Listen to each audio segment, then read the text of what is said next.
Hello students, welcome to my YouTube channel Mathematics Tricks by Neha. I am Neha, your mathematics teacher। आज की video में बच्चे हम क्या करेंगे, सेट्स चैप्टर करेंगे क्लास 8 का सुपर मैथ स्टार बुक का ICSE बोर्ड का। ठीक है, सेट का चैप्टर स्टार्ट करेंगे। इससे पहले हमने क्यूब एंड क्यूब रूट्स वाला चैप्टर कंप्लीट कर लिया। फोर्थ चैप्टर थर्ड टर्म का सिलेबस हम कर रहे हैं और थर्ड टर्म का हमने फर्स्ट चैप्टर जो था, फोर्थ चैप्टर वो हमने कर लिया था। अब उसके बाद 6 चैप्टर है, हम सीरीज वाइज ही चल रहे हैं। ठीक है, सेट होता क्या है, पहले तो आपने सेट पढ़ा होगा, 7th क्लास में भी पढ़ा आपने सेट्स।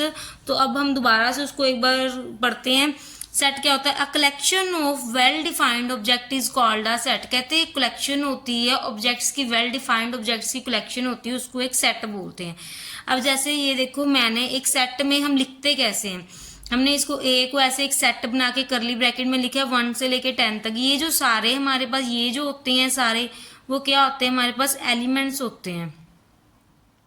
ठीक है, ये हमारे पास सारे एलिमेंट्स होते हैं। तो ये हमारी सेट है। उन्होंने हमें बोला था कि बुक में देखो यहाँ पे भी गिवन है, a collection of well defined object is called a set. The object of set is called its elements और मेंबर्स। कहते हैं इसके खुद के एलिमेंट्स होते हैं और मेंबर्स होते हैं। To denote a set, a capital letter of the English alphabet is used. हम सेट को कैसे डिनोट करते हैं? कैपिटल लेटर से डिनोट करते हैं, इंग्लिश अल्फाबेट से। Small letter are use to denote its element. जो स्मॉल लेटर है, अगर सेट बनाएंगे हम तो स्मॉल लेटर जो अंदर होंगे वो डिनोट करते हैं एलिमेंट्स को। ठीक है, अब सेट की हमारी क्या होती है? मेथड ऑफ सेट्स हमारे पास 3 टाइप्स के सेट्स होते हैं। 3 टाइप्स के होते हैं। एक होता है डिस्क्रिप्शन मेथड, एक होता है टेबुलर फॉर्म जिसको हम रोस्टर मेथड भी बोलते हैं, एक होता है रूल मेथड और सेट बिल्डर फॉर्म। ये 3 तरह के होते हैं। ज़्यादा हमारे पास tabular form and rule method, ये 2 ही यूज होते हैं। ये वाला बहुत कम यूज होता है। ठीक है, डिस्क्रिप्शन मेथड क्या होता है? जैसे एक सेट है और नंबर का होता है set 1 2 3 1 3 5 7 9। The description of the elements of the set is in closed और करली ब्रैकेट्स। ठीक है, हमने एक्सपोज करो एक सेट लिया और नंबर लेस देन 12 का, और नंबर लेस देन 12 है तो हम 11 तक लिखेंगे। और नंबर लेस देन और इक्वल तो नहीं है ना 12। उन्होंने हमें लेस देन 12 तक बोला। अगर लेस देन इक्वल 12 तक बोलते तो हम लिखते 12 भी। वैसे तो 12 आएगा ही नहीं क्योंकि 12 इवन नंबर है। ठीक है, उसके बाद हमारे पास टेबुलर फॉर्म और रोस्टर मेथड कौन सा होता है? कहते हैं all the elements of a set are listed and separated by commas. वो कह रहे हैं कि दिस लिस्ट इनक्लोज्ड इन करली ब्रैकेट्स। ये भी कहते हैं, जैसे हमने अब इन्होंने एक एग्जांपल ली है, let A be the set of letters in the world happy. एक एग्जांपल ही, अब हम इसको ए के साथ सेट को नोट करेंगे, हैप्पी HAPPY, ये बनेगा सेट। अब अगर हमने इसी को लेना है सेट को, ये वाले को, तो हम इसको भी दोबारा रिपीट लिख सकते हैं। ए इज इक्वल टू जैसे 1 3 5 7 9 एंड 11, ये दोबारा लिए। नेक्स्ट हमारे पास होता है रूल मेथड और set builder method. Rule method क्या होता है? वो कह रहे हैं कि वी राइट अ वैल्यूएबल से x representing an element of a set forward by the column और column on semicolon, and then we write the defining property of each element of the set and the whole description is enclosed in curly brackets। ठीक है, अब उन्होंने बोला है कि इसमें क्या है, उन्होंने हमें बोल दिया कि एक सेट ले लो 1 अप टू 20 तक, 1 2 3 4 5 अप टू सो ऑन 20। ये एक सेट बन गया। तो इसमें हम कैसे बनाएंगे? रूल मेथड और रोस्टर मेथड में कैसे बनाएंगे? राइट कैसे करेंगे? A is equal to X, therefore X belonging to N and X less than is equal to 20। ये सेट बनेगा। ये जो साइन है हमने जो बनाया है, इसको हम बोलते हैं बिलोंग टू। ठीक है, ये वाले साइन को, ये जो साइन मैंने बनाया है, इसको हम बोलते हैं बिलोंग टू। ठीक है, ये ज़्यादातर आपका रूल मेथड यूज़ होगा या टेबुलर फॉर्म यूज़ होगी, आपका डिस्क्रिप्शन मेथड कहीं कहीं यूज़ होगा। ठीक है, अब उन्होंने हमें बोला है, इसके बाद टाइप्स देखते हैं हम। ठीक है, टाइप्स ऑफ सेट कौन कौन सी हैं? एक तो फाइनाइट सेट है। फाइनाइट सेट है जैसे कि उन्होंने बोल दिया कि फाइनाइट सेट, हम एक एग्जांपल लेके चलते हैं, मल्टीपल्स ऑफ 5 लेस देन 30 एक फाइनाइट बन गया ना, तो इसको हम लिख देंगे कि a इज इक्वल टू 5, 10, 15, 20, 25 ये बनेगा। उसके बाद infinite set, the set of infinite set क्या होती है, the set of a whole number is called infinite set. Definite elements होते हैं जिसमें हमारे पास सारे के सारे एलिमेंट्स आते हैं इनफाइनाइट तक, जैसे कि a is equal to 0, 1, 2, 3, 4 up to so on. ठीक है, ये इनफाइनाइट है, अप टू सोन हमें नहीं पता कहाँ तक जा रहा है। कहते हैं the set of A set with indefinite, uncountable और अनलिमिटेड। कहते हैं a set with indefinite, uncountable और अनलिमिटेड। ठीक है, अनकाउंटेबल अनलिमिटेड उस ऑफ एलिमेंट्स होते हैं, उसको क्या बोलते हैं, इज कॉल्ड इनफाइनाइट सेट।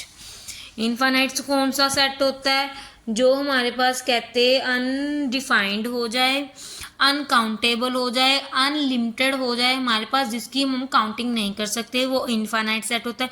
उसके बाद एम्प्टी सेट। एम्प्टी सेट क्या होता है, empty set a is equal to x, therefore x belonging to natural number, then 5 less than x less than 6। Empty set कहते हैं a set does not contain an elements is called an empty set. कहते हैं does not contain नहीं करता elements पे, it is also a null set और a void set. The symbol use to denote by, इसके symbol कौन से denote होते हैं, एक तो करली ब्रैकेट और एम्प्टी सेट ये एंड 5। ठीक है, इसको नल सेट भी बोलते हैं। ये क्या होता है, this is no whole number between 6 and 7 number में। जैसे हमने एक एग्जांपल ये 5 and 6, this is no whole number between 5 and 6। ठीक है, उसके बाद हमारे पास होता है सिंगलटन सेट। इसको हम कैसे डिनोट करते हैं, इसके सिंबल लिख लो, ए का एक ये सिंबल होता है, this is equal to A is equal to empty set. नल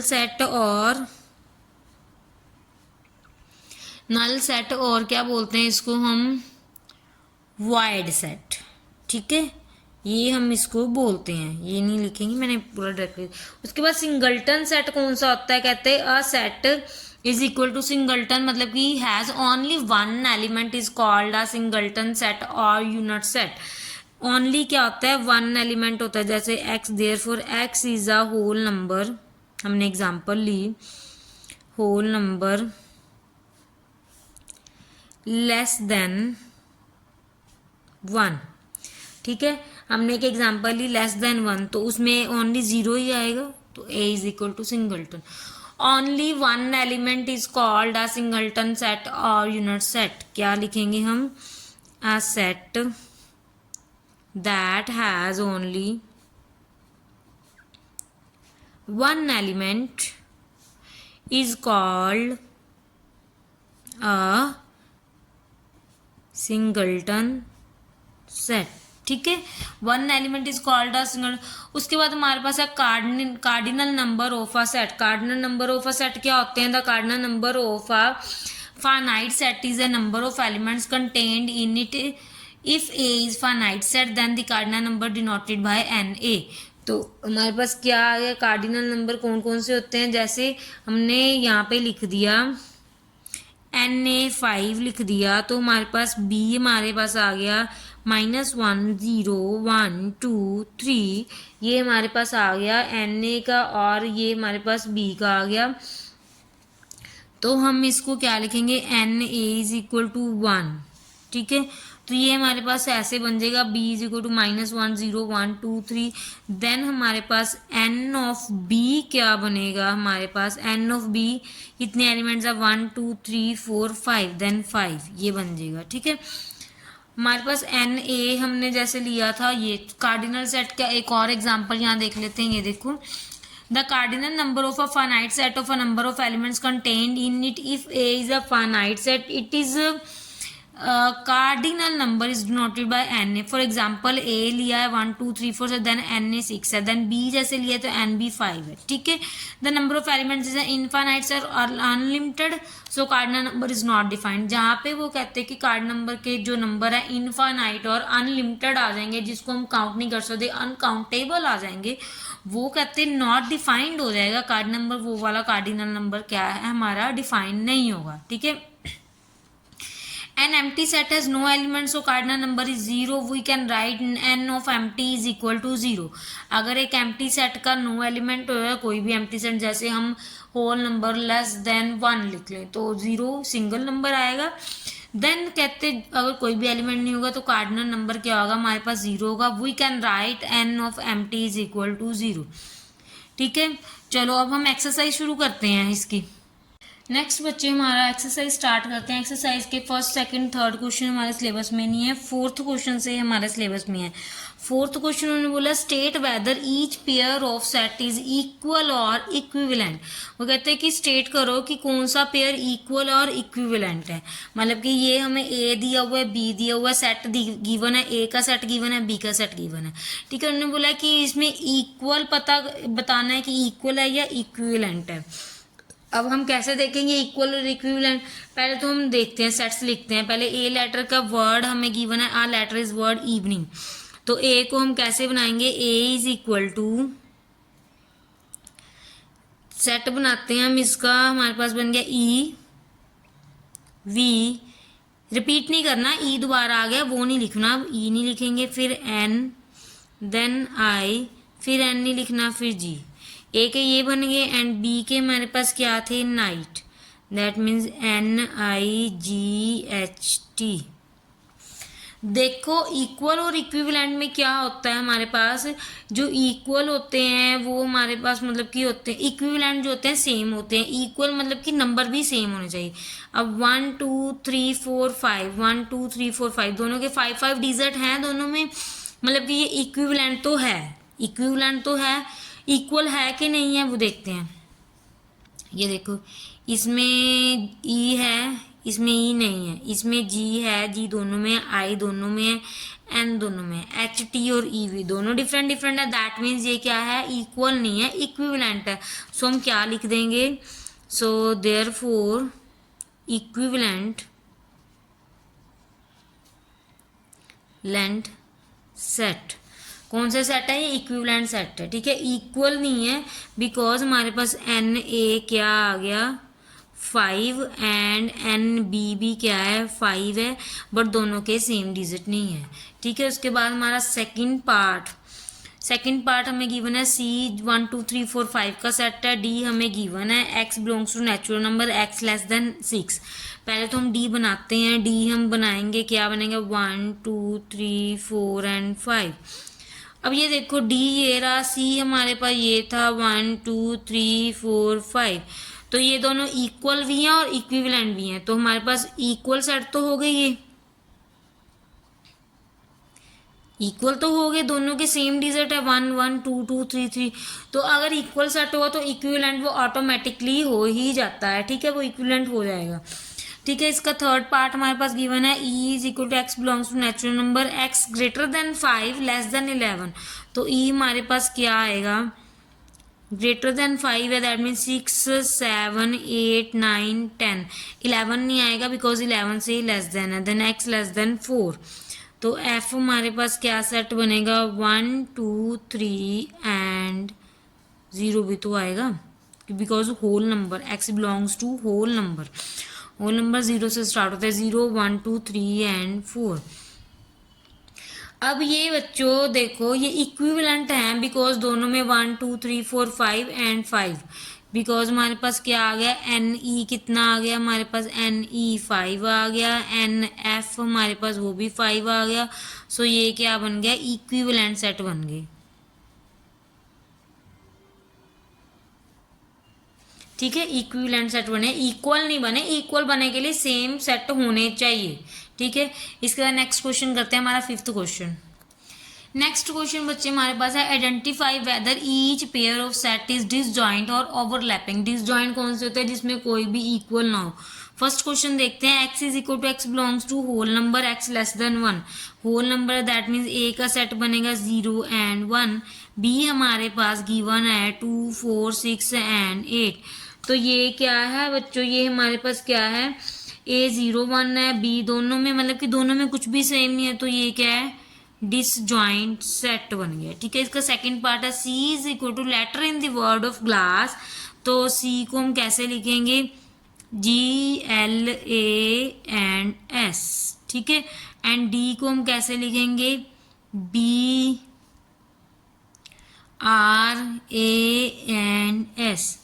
तो ये ओवरलैपिंग बन गए। ओवरलैपिंग सेट कैसे बन गए?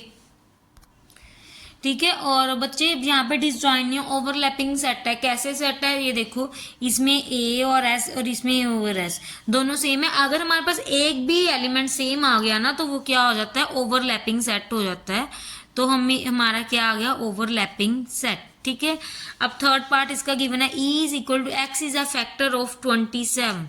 फैक्टर ऑफ 27 दैट मीन्स 1 होगा, 3 होगा, 9 होगा, 27 होगा। तो f हमारे पास क्या है? x is a factor of 16। 1 2 4 8 then 16। अब इसमें ये देखो, इसमें 1 सेम है और कुछ भी सेम नहीं है। अब इसमें एक चीज तो सेम है ना। डिसजॉइंट सेट होता है जिसमें कुछ भी सेम ना हो, डिसजॉइंट हो गए। अब इसमें 1 डिजिट तो सेम है, तो ये क्या हो गए? हमारे ओवरलैपिंग सेट हो गई। ये थी बच्चों आपकी 6.1 एक्सरसाइज। यहाँ पे हमारा 6.1 एक्सरसाइज कंप्लीट होती है। नेक्स्ट वीडियो में हम नेक्स्ट एक्सरसाइज स्टार्ट करेंगे 6.2 एक्सरसाइज। आज की वीडियो हम यहीं पे खत्म करते हैं। जो बच्चे हमारे चैनल पे फर्स्ट टाइम आए हैं वो चैनल को सब्सक्राइब जरूर करें, बेल आइकन के बटन को ऑन जरूर कर दीजिए ताकि वीडियो आपके पास टाइमली आती रहे, और वीडियो को शेयर जरूर कीजिए। थैंक यू सो मच बच्चों।